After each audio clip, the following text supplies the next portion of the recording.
साल की कहानी। नमस्कार दोस्तों, मैं हूं निकेश और आप देख रहे हैं मेरा चैनल हॉरर 24 विद निकेश। आज हम बात करेंगे एक ऐसी कहानी के बारे में जो आपके दिल की धड़कनें तेज कर देगी। ये कहानी है एक पुराने भूतिया अस्पताल की, जिसे सुनकर आपके रोंगटे खड़े हो जाएंगे। हर शहर में एक ऐसी जगह होती है जहां जाने से लोग डरते हैं। ऐसा ही एक स्थान है पुराना भूतिया अस्पताल।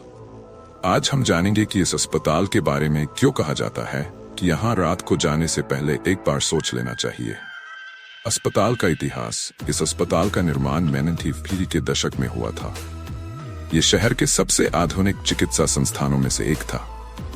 लेकिन एक दिन यहाँ एक भयानक आग लग गई। इस आग में कई मरीज और चिकित्सक फंस गए और उनकी जान चली गई। आग के बाद अस्पताल को बंद कर दिया गया, लेकिन इसके बाद की घटनाएं इसे भूतिया बना गई।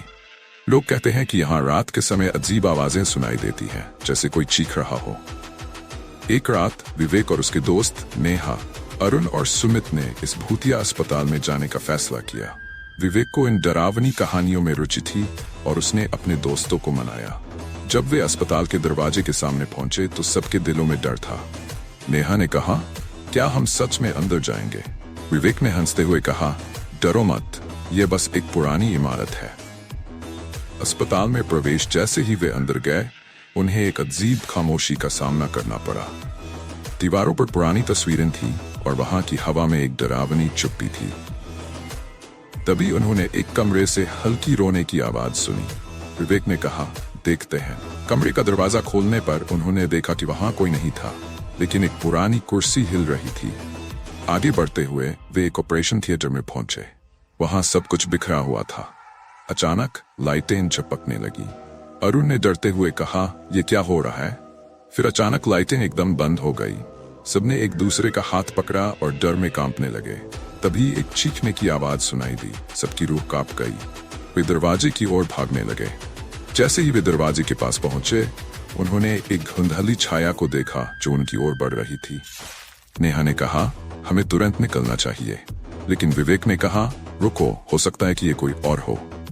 छाया धीरे धीरे उनके करीब आई। सुमित ने भागने की कोशिश की, लेकिन गिरकर उसका पैर मुड़ गया। सबने उसे उठाने की कोशिश की, लेकिन छाया अब और करीब आ चुकी। विवेक ने कहा, हमें उसे छोड़ना नहीं चाहिए। सबने एक बार फिर से दरवाजे को धक्का दिया और आखिरकार दरवाजा खुल गया। बाहर आकर उन्होंने पीछे मुड़कर देखा।